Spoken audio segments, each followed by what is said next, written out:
there, welcome to our new series on economic insights. My name is Audrey Whittington, and today we're here with Danielle Hale, who's our Chief Economist at Realtor.com. And today we're going to be talking about new construction. That's right. So I think the first question I have is, how is new construction different than, for instance, new sales, existing sales, and some of the other things we've been talking about in the series? Yeah, that's a great question. So new residential construction is a survey that's done by the Census Bureau, and it measures the process of new construction. So it's most similar to new home sales, which is also measured by the Census Bureau. New home sales measures a more narrow scope, so it's new homes that are built specifically to sell. New construction is all kinds of new homes, including those that are built to rent, those that are built by owners, and those that are built for sale. So it's a broader measure of economic activity, but like new home sales, it feeds into the gross domestic product because, again, it's new construction, new production. So it's, again, important to our GDP. That's right. And maybe it would be helpful just to explain the GDP real quick. And then my other question would be for you is, does it include commercial properties?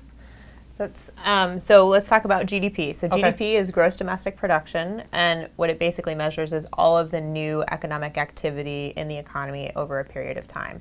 Another way to think of it is all of the income that's generated by all of that production. So it's a measure of overall activity.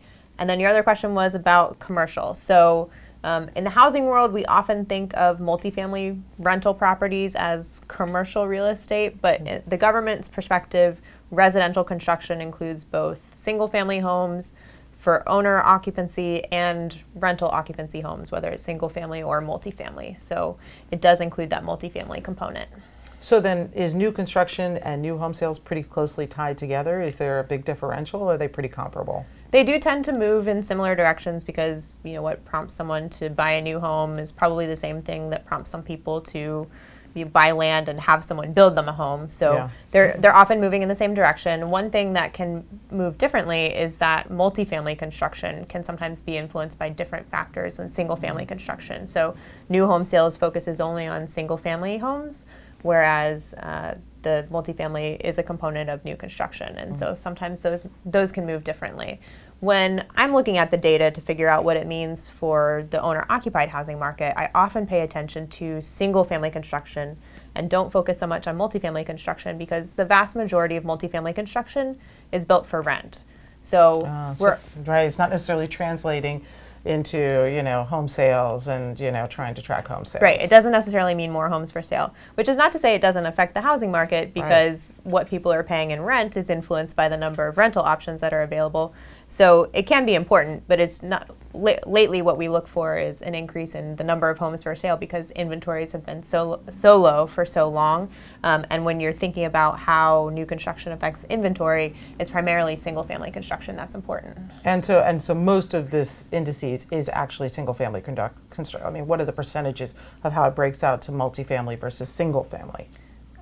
So the percentages are roughly, I mean, they can vary quite a bit, but they're roughly around 70% is single-family construction, 30% or so is multifamily construction, and the overwhelming majority of multifamily construction, like over 90%, is built for rent, whereas single-family is mostly built for owner occupancy. And is it seasonal? I mean, is this something we're looking at seasonally? Because I know way back when I used to be a loan officer, so I know that, you know, new homes sometimes, you know, sold at different times of the year. Yeah, absolutely. So construction is more likely to happen in the warm weather months. And so when you're looking at the data, if you didn't make a seasonal adjustment, you would see almost no construction in January and tons of construction in the spring and summer. But when the government reports the data, they do make an adjustment for that usual pattern of seasonality. And they also annualize the data. So when you hear that 1 million homes were started, that doesn't mean that they actually broke ground on 1 million homes in July.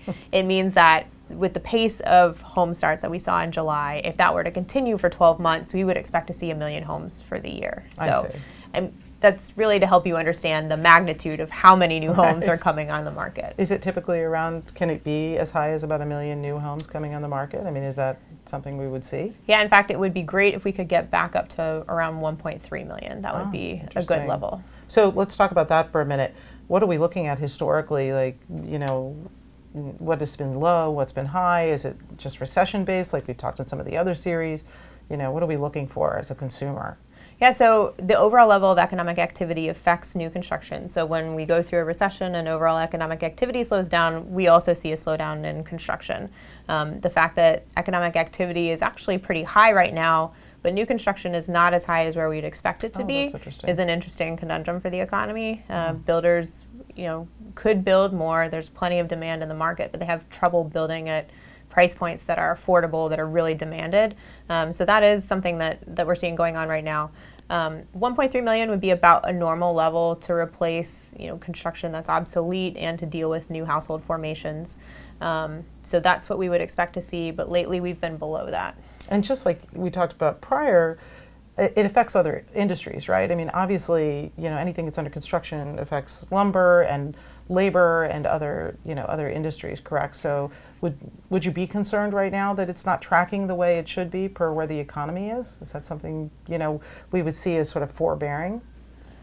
So because it's been moving in a direction that it's increasing, I don't think it's necessarily foreboding for the future, but I do think that there's plenty of opportunity, because given where overall economic activity is, there's plenty of room for more construction to happen and to meet some of the demand that's in the market. We know the prices have been rising pretty rapidly in the housing market for the last few years, and part of that is because there just aren't enough homes for sale. And so if we could get some more new construction, that would really make things a lot easier for buyers in the home market right now. Great. And who tracks this information, just so we know? So it's put out by the Census Bureau, so they track this. They're the same group that tracks new home sales, keeping track of everything that's going on in the economy so that we can know what today's market looks like relative to previous markets and how that interacts with other economic indicators. Oh, great. Thank you. That was really helpful. Well, thanks for watching this video. And if you're interested, watch some of our other segments on Economic Insights with Danielle Hale.